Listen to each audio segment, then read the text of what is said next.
सी बात है। अब अगला मरहला, और वो मरहला जो मर्जी कहते रहे पीटीआई, जो मर्जी कहते रहे बैरिस्टर गौहर साहब कि हम ये कर देंगे, हम वो करेंगे, हम जीतेंगे, लेकिन अब एक उसका ज़ाहिर एक तरीक़ाकार होगा, और वो तरीक़ाकार ये है कि लोग बेशक इस फैसले पर अपनी आज़ाद जो है वो राय तो दे सकते हैं, लेकिन जो उम्मीदवार हैं उन्हें आज़ाद हैसियत से ही जो है इलेक्शन लड़ना होगा।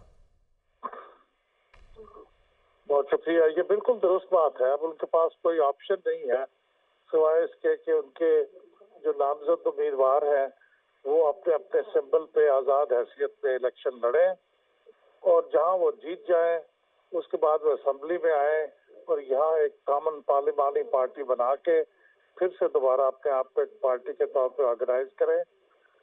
लेकिन मुझे डर ये है कि पीटीआई की जो एहतजाजी सियासत की आदत है वो जब असेंबली में आए तो फिर वो इस्तीफे दे के सड़कों पे ना निकल जाए।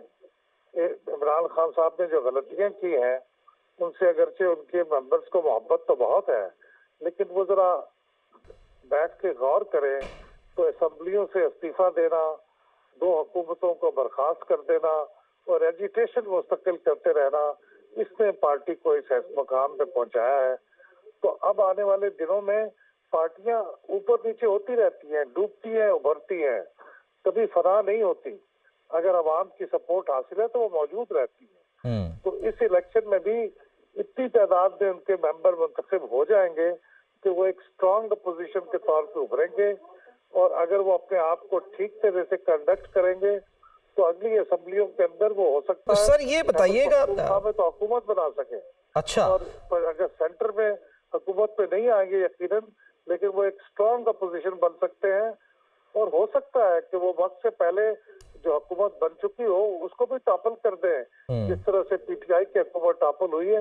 ये सारी चीजें पॉसिबल है, लेकिन पार्टी को एक तदब्बर के साथ और एक सुकून के साथ। अहमद साहब, लेकिन एक जो सबसे बड़ा मसला है, मैं सॉरी आपको इंटरप्ट कर रहा हूँ, मैं आपको इंटरप्ट कर रहा हूँ, जो सबसे बड़ा मसला है देखिए ना, हर जगह पर जो हम अर्बन एरियाज़ की हम बात कर लें वहाँ तो चलो समझ में आता है कि लोग जो हैं वो ज़ाहिर पढ़े लिखे भी होते हैं, देख सकते हैं कि उन्होंने किसको जो है वो वोट डालना है, नाम पढ़ के डाल सकते हैं। लेकिन जो जहाँ पर जो रूरल एरियाज़ हैं, जहाँ पर लोग पढ़े लिखे नहीं हैं, उनके लिए तो सबसे आसानी होती है ना, निशान क्यों होता है कि भाई निशान देखा उस पर मोहर लगा दी। अब ये कितनी मुश्किल होगी पीटीआई के लिए। लाख कहती रहे जी हमने हिकमत अमली बना ली है, जो हिकमत अमली बनाई थी वो उसके हम देख सकते हैं प्लान बी के गुब्बारे से तो कैसे हवा निकली है, वो बल्लेबाजी वाली बात के ऊपर उसमें तो शुबदाबाजी नजर आई बहरहाल ज़्यादा।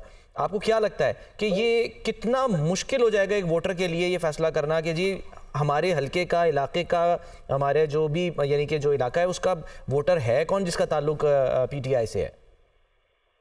देखिए, वोटर को अपने इलाके के कैंडिडेट की शनाख्त करवाना एक मुश्किल काम होगा सिंबल, कॉमन सिंबल के बगैर, लेकिन ये मुश्किल, ये नामुमकिन नहीं होगा, इसलिए कि हर कैंडिडेट का अलग अलग सिंबल तो होगा।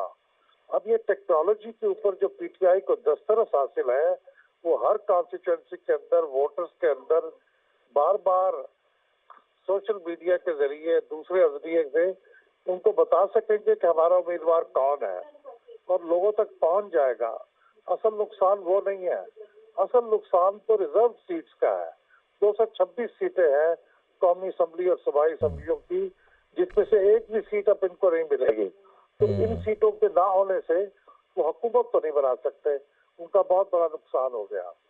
लेकिन बहरहाल जो लोग आज़ाद हैसियत पर लड़ेंगे फिर भी वो अपनी टेक्नोलॉजी के जरिए और अपने जो सोशल मीडिया पे उनको स्ट्रेंथ हासिल है उसके जरिए से अपने इलाके के वोटरों को बता सकते हैं कि इस इलाके में हमारे उम्मीदवार का निशान घड़ी है या रैकेट है या ठीक है, बिल्कुल कोई और चीज। बिल्कुल सर।